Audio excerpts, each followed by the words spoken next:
News, Senin hingga Sabtu, jam 9 malam.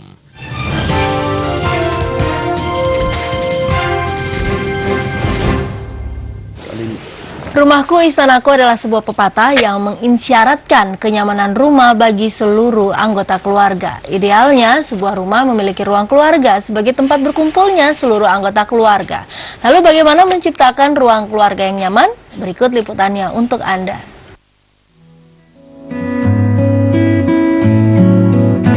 Pada dasarnya seluruh bagian rumah harus menjadi tempat yang nyaman bagi anggota keluarga. Tidak terkecuali ruang keluarga yang merupakan tempat berkumpulnya seluruh anggota keluarga. Menurut Antoni, pelaku desain interior dari AJBS Surabaya, perlu perencanaan yang matang dalam menentukan ruang keluarga yang ideal. Layaknya rumah, Anda juga perlu layout dalam mendesain ruang keluarga. Selain itu, pilih gaya ruang keluarga yang sesuai dengan gaya rumah, misalnya minimalis, klasik, atau modern. Pemilihan sofa dan meja yang tepat juga sangat penting agar ruang keluarga semakin nyaman. Berikan juga poin warna agar suasana ruang semakin berwarna. Pilihan aksesoris seperti karpet, vas bunga, frame, lukisan, bantal, korden juga bisa ditambah agar seluruh anggota keluarga betah bercengkrama di ruang keluarga. Dalam hal menata living room itu sebaiknya kita harus memperhatikan, pertama yang harus kita perhatikan adalah besaran ruang, kemudian gaya yang mau diambil dalam suatu ruangan itu tersendiri. Kemudian kita harus tahu living room itu harus pasti mempunyai kebutuhan utama perabot ya. Kebutuhan utama perabot itu apa aja? Nah, itu yang harus nanti kita harus buat layoutnya dulu. Denah dalam suatu ruangan. Jadi dalam membuat denah itu bukan hanya denah satu rumah, tapi dalam ruangan pun juga ada denahnya sendiri. Ciptakan ruang keluarga yang nyaman sebenarnya tidak mahal asal pemilik rumah kreatif dalam memilih dan memilah semua komponen dalam ruang keluarga. Selain perlengkapan dalam mendesain ruang keluarga, AJBS juga menyediakan seluruh perlengkapan yang dibutuhkan untuk membangun rumah maupun mempercantik rumah. Dari Surabaya, Jonathan Pratama, Rianto Eko, Metro TV.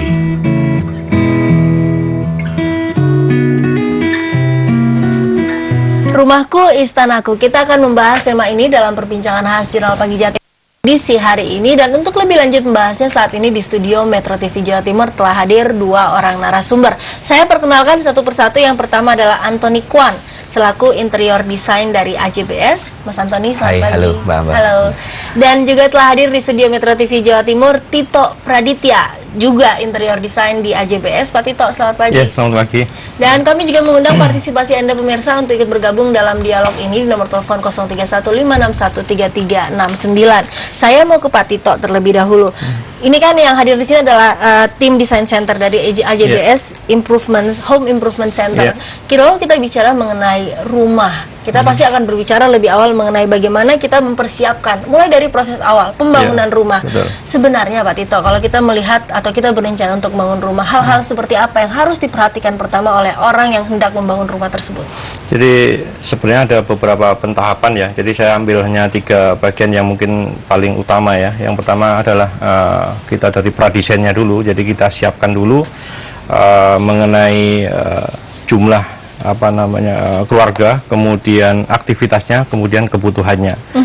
Dari kita lihat dari jumlah keluarga dulu, ini sangat mempengaruhi dengan penataan ruangan. Misalnya bahwa keluarga itu terdiri dari 2 orang tua, kemudian anak, biasanya 2, itu maka ruangannya mungkin bisa jadi 3 ruangan ya. Tetapi apabila nanti itu berkembang lagi, mungkin ada keluarga yang lain, itu juga akan mempengaruhi juga.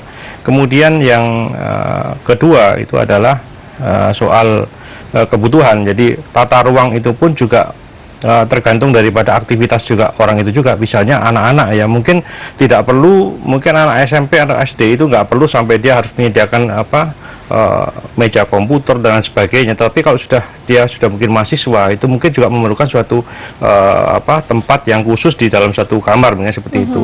Kemudian menyangkut satu kebutuhan, biasanya juga semakin banyak kebutuhan maka tata ruang itu akan semakin berkembang. Misalnya kita perlu suatu tempat khusus untuk ruang baca atau ruang kerja khusus. Nah, itu yang mempengaruhi juga tata letak dari rumah tersebut. Kemudian yang kedua itu adalah mengenai desain. Desain itu setelah kita menentukan daripada jumlah aktivitas dan kebutuhan itu, maka kita sudah mulai menentukan desainnya kita mau bikin seperti apa. Mau kita bikin seperti modern, klasik, mungkin Mediterania atau mungkin minimalis ya. Tetapi biasanya yang desain inilah yang orang bingungnya ya. Ya, Biasanya mereka cenderung aku harus mengikuti gaya yang mana ya? Ya, Biasanya ya. seperti itu biasanya menjadi pertanyaan utama. Iya, Betul. Mbak Anda. Lalu harus seperti apa itu Mas Antoni? Jadi gini, untuk mudahnya Mbak Anda, biasanya kita untuk mudahnya itu melihat tampak fasad dari bangunan. Tampak fasad itu adalah tampak depan bangunan arsitekturnya. Jadi misalkan dari tampak fasad bangunan itu sudah mengadopsi gaya yang modern, ya kan? Kebanyakan perumahan-perumahan kan sekarang banyak yang mengadopsi gaya-gaya modern. Klasik sudah mulai jarang jadi perumahan-perumahan baru ya. Nah biasanya sih dari tampak fasad kita bisa sesuaikan ke dalam interiornya. Jadi misalkan tampak fasad modern, otomatis interiornya pun juga ikut modern. Nggak mungkin kalau fasad modern interiornya klasik yang seperti Eropa banget, nah itu kan nggak cocok juga ya kan. Kalau modern berarti lebih ke minimalis lah Betul, ya. minimalis pun ada beberapa ya, ada minimalis modern, ada minimalis tropis juga ada. Modern tropis itu, seperti itu. Kita harus jeda dulu, nanti kita akan bahas seperti apa di segmen berikutnya. Kita harus jeda dulu dan juga kita juga mengundang partisipasi Anda pemirsa untuk ikut bergabung dalam dialog ini di nomor telepon 0315613369. Perbincangan kita akan segera kembali sesaat lagi.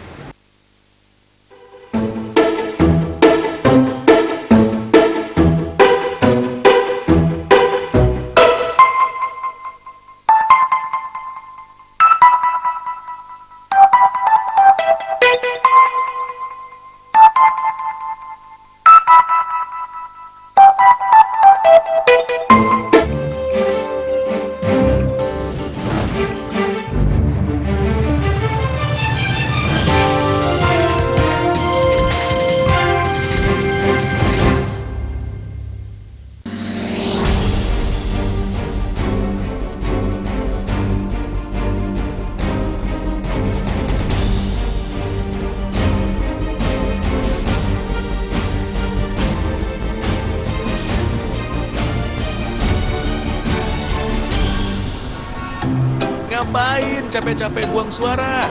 Suarakan aspirasi Anda di Suara Anda, Senin, Selasa, Rabu, dan Jumat jam 8 malam. Setelah hari yang panjang, bagi Anda, pulang adalah tujuan. Bagi kami, menyajikan berita adalah kebanggaan. Hadir di saat istirahat Anda, memastikan Anda tak melewatkan satu pun berita terkini hari ini. Top News, Senin hingga Sabtu, jam 9 malam.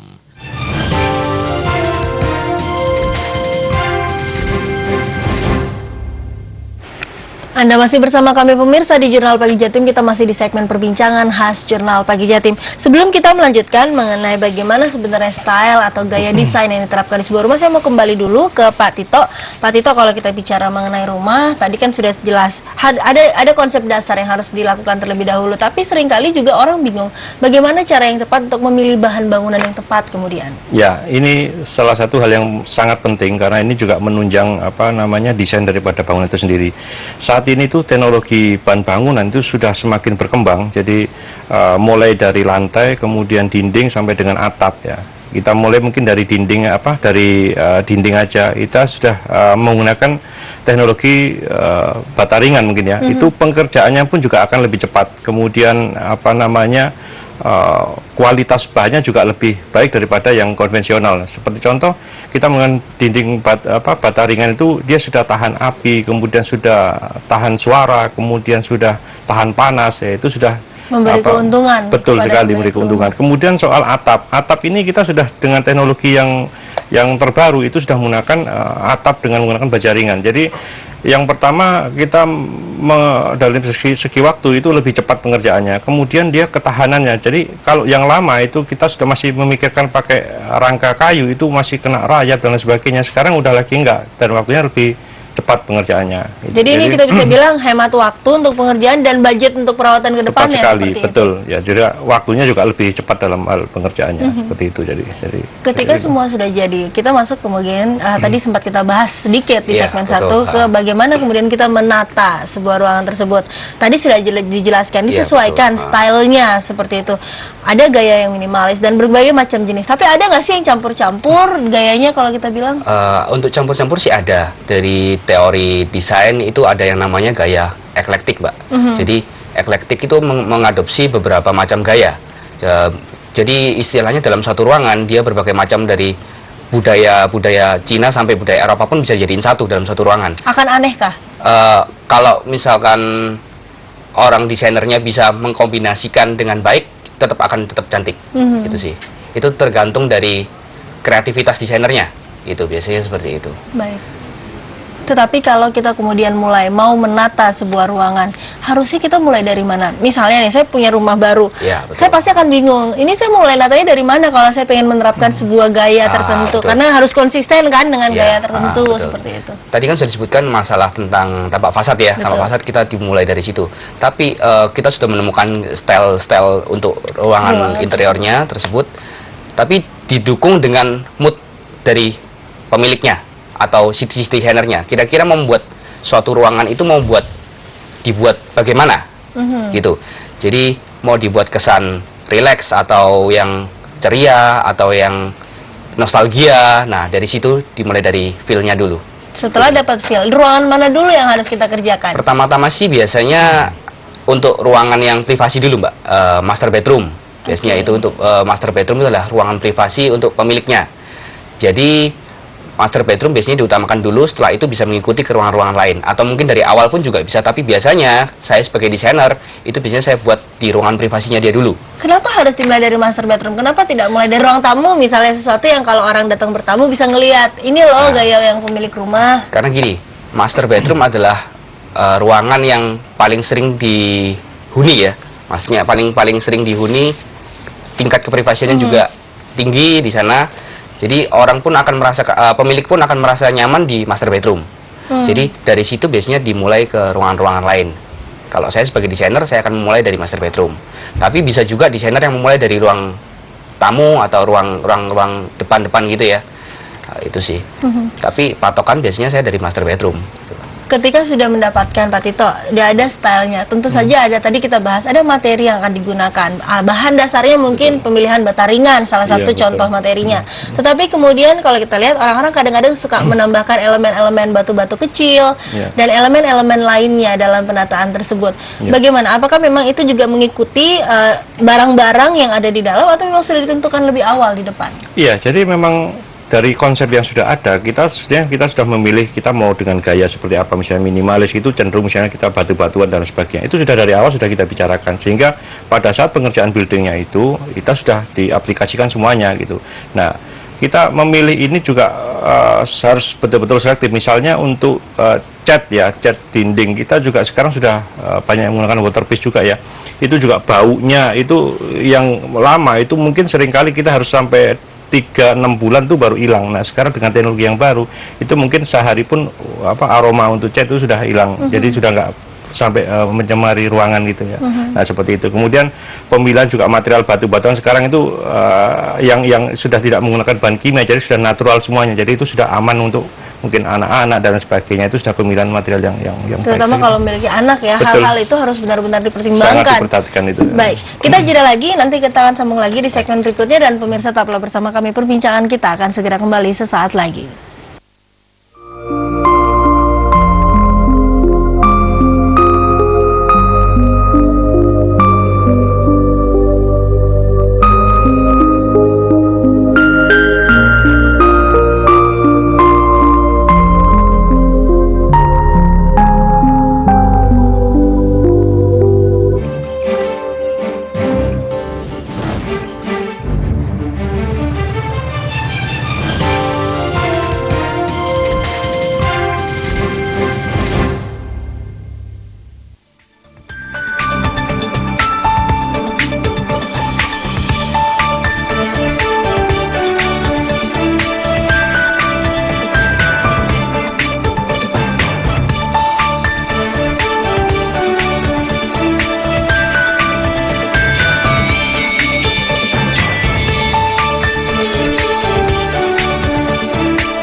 Fresh look at the news from a fresh team.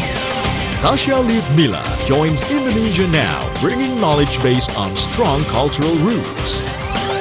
Dalton Tanonaka brings the international experience and perspective. Together, they present the complete picture of this dynamic country to the world. Indonesia Now, Saturdays at 6:30 a.m. only on Metro TV.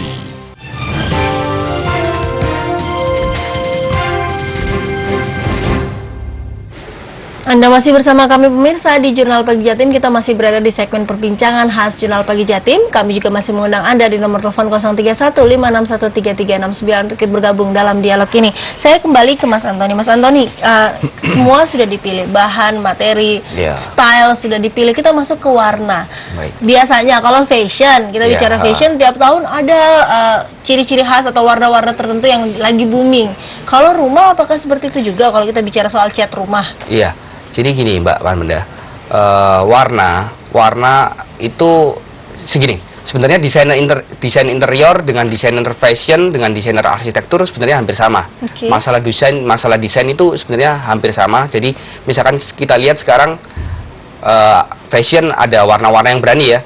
Mungkin celana panjang yang warna biru, hijau, merah. Nah, sebenarnya sama dengan desain interior pun kalau mau diaplikasikan dari desain fashion itu bisa. Jadi dalam hal warna itu tidak ada kecenderungan patokan khusus gitu, nggak ada. Lalu apa kemudian yang menjadi pembedanya kalau begitu untuk masalah warna ini? Pembedanya sih tergantung dari desainernya masing-masing. Setiap desainer pasti punya ciri khas, Mbak. Jadi ciri khasnya dia mau berani di warna apa. Saya sebagai desainer interior lebih ke arah yang warna-warna netral ya, gitu sih biasanya. Tapi ada juga desainer yang berani dengan menggunakan warna-warna terang. Itu kembali lagi kalau misalkan si desainer berhasil berkreatif dalam menggabung-gabungkan warna, tetap akan menjadi tampil cantik. Oke, Mas Antoni sukanya warna netral. Kalau Pak Tito? Sama ya, saya kira warna netral itu adalah warna basicnya ya. Kemudian bisa juga mungkin ditambahkan warna lain, tetapi jangan sampai berwarna-warni, itu akan membuat kacau, kita jadi bingung betul. Jadi warna dasar tetap ada, mungkin beberapa warna tambahan gitu ya. Jadi misalnya kalau kita bayangkan satu ruangan mungkin ada 3 sisi warnanya dasar, satu sisi yang jadi center of attention. Ada focal point-nya. Jadi warna itu ada, menurut saya Pak ya, warna itu ada tiga kategori, yaitu warna dominan. Warna dominan itu biasanya warna netral, ya kan? Warna yang subdominan itu istilahnya dalam dunia desain itu shade ruangannya, ya kan? Dan ketiga adalah warna aksentuasi. Mungkin ada satu yang mencolok, nah itu yang bisa memikat mata. Biasanya orang pertama kali melihat langsung terpesona di situ. Kalau kita bicara mengenai warna, teman-teman ini yang hadir di studio Metro TV Jawa Timur adalah tim design center dari AJBS Home Improvement Center. Kalau kita ke AJBS sering kita lihat banyak juga perabotan. Nah, perabotan ini kan salah satu elemen-elemen penting ketika kita sudah menyelesaikan bangunan, sudah ada catnya, sudah cantik. Tapi kalau perabotannya nggak pas kan juga nggak pas juga ya kalau kita bicara seperti itu. Bagaimana sih cara untuk yang tepat untuk kita memilih ini loh perabot yang pas untuk ruangan kita? Nah, kembali ke style yang tadi kita tentukan ya. Sekarang kan banyak toko-toko yang menjual perabot-perabot interior ya kan. Salah satunya AJBS ya kan. Itu cukup lengkap ya kan. Dari situ berbagai macam pilihan perabotan ada. Jadi mulai dari gaya yang klasik sampai gaya yang modern ada. Jadi alangkah baiknya si calon pemilik rumah dia berjalan-jalan, melihat-lihat dan kira-kira mana yang pas. Nah, dari tampak fasad kan sudah bisa jadi patokannya tuh, tampak fasad. Nah, itu kira-kira mana yang pas dengan tampak fasad saya. Kira-kira mana yang pas atau kita harus menentukan dulu kebutuhan utama kita apa? Betul, kebutuhan utama dalam suatu ruangan dulu. Jadi misalkan dalam suatu living room pasti ada sofa, ada coffee table, ada rak TV, ya kan? Ada juga side table atau mungkin kebutuhan perabot pendukungnya, mungkin armchair atau console table atau apa. Itu sih biasanya. Aksesoris pendukung? Aksesoris pendukung pun bisa setelah itu terpenuhi. Itu setelah itu terpenuhi baru kita memberikan aksesoris pendukung seperti rangkaian bunga, frame-frame di atas yang nempel di dinding, ya kan? Kemudian frame foto keluarga atau apa gitu bisa. Pak Tito, bagaimana sih Pak caranya agar kita bisa memilih perabotan yang pas tapi tidak berlebihan? Karena terkadang seseorang, saya sukanya ini, padahal itu mungkin tidak cocok buat ruangannya dia. Dan kalau kita bicara orang awam kan kadang nggak paham dengan namanya style atau namanya desain. Pokoknya saya maunya taruh ruangan ini, di ruangan ini ada kursi ini.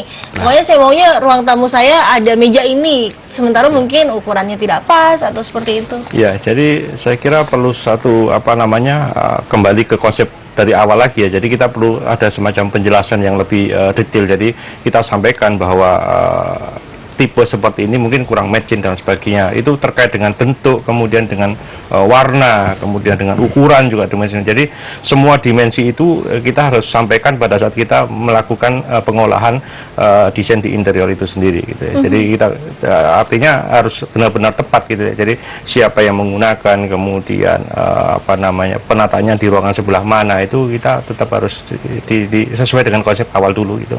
Setelah itu baru kita aplikasikan. Kalau di AJBS hal-hal seperti ini sangat dibantu untuk mungkin kalau seseorang ingin berbelanja untuk memilih. Iya, sangat dibantu sekali. Jadi kita memang ada free konsultasi dan free design untuk pembeli-pembeli di AJBS itu sih.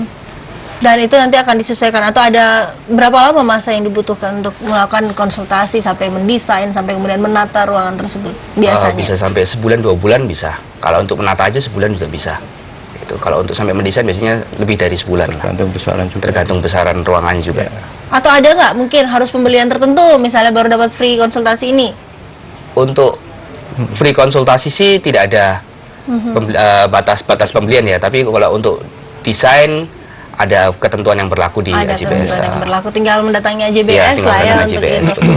Baik, saya kembali ke Mas Antoni. Mas Antoni, kita bicara lagi masih mengenai perabot dan bentukannya. Bagaimana kita mengisi sebuah ruangan. Biasanya semua itu sudah ada temanya. Ketika mengisi, tadi sudah dijelaskan, ada bermacam-macam gaya, ada bermacam-macam desain. Kalau ada, misalnya Mas Antoni mungkin pernah mengalami kasus di mana orangnya mungkin saya pokoknya maunya seperti ini. Padahal kalau dilihat mungkin dari pihak desain melihat bahwa ini bukan seperti itu, ini harusnya mungkin menggunakan lebih minimalis, bukan yang terlalu barang besar-besar, bergaya mewah seperti itu. Itu bagaimana solusinya biasanya? Nah, kita sebagai desain interior di AJBS juga harus bisa membantu dan meyakinkan konsumen ya, supaya dia bisa memberikan sugesti dari kita. Jadi apabila si konsumen ingin ada barang tertentu di dalam suatu rumahnya, itu juga pandai-pandainya si desainer interior untuk menggabungkan barang tersebut dalam rumahnya agar jangan sampai betul. Tapi kalau memang sudah benar-benar sudah kelewat batas, benar-benar nggak bisa, jangan dipaksakan. Menurut saya seperti itu. Baik. Terakhir, kalau ada yang ingin mendapatkan desain tertentu atau mungkin dibantu desainnya dari AJBS, kemana harus mendatangi? Apa ke AJBS langsung atau mungkin bisa ke nomor telepon tertentu? Ya, bisa ke AJBS langsung, bisa menghubungi AJBS langsung, juga bisa bertanya saya langsung, bisa di Twitter saya juga bisa. Di mana mungkin bisa disebutkan? Antoni Kwan 86. Antoni Kwan 86. Kalau Pak Tito mungkin? Saya mungkin bisa langsung ke HID aja. Jadi kita bisa langsung interaktif di sana. Jadi kita langsung pemilihan materialnya juga langsung, kemudian perabotnya mungkin bisa langsung, mana yang cocok, mana yang enggak, kita bisa langsung di lapangan lebih bisa praktis ya. Betul. Di sana betul, ya. Baik. Waktu kita habis, tapi terima kasih Mas Antoni dan juga Pak Tito atas kehadirannya pada pagi hari ini. Dan pemirsa, demikianlah perbincangan kita di Jurnal Pagi Jatim mengenai tema kita untuk pagi hari ini, Rumahku Adalah Istanaku. Namun tetaplah di Jurnal Pagi Jatim. Usai jeda saya masih akan kembali dengan beragam informasi lainnya. Di antaranya, korban lumpur Lapindo ingin mengadu ke Presiden Susilo Bambang Yudhoyono terkait belum dibayarnya ganti rugi oleh PT Minara Lapindo Jaya.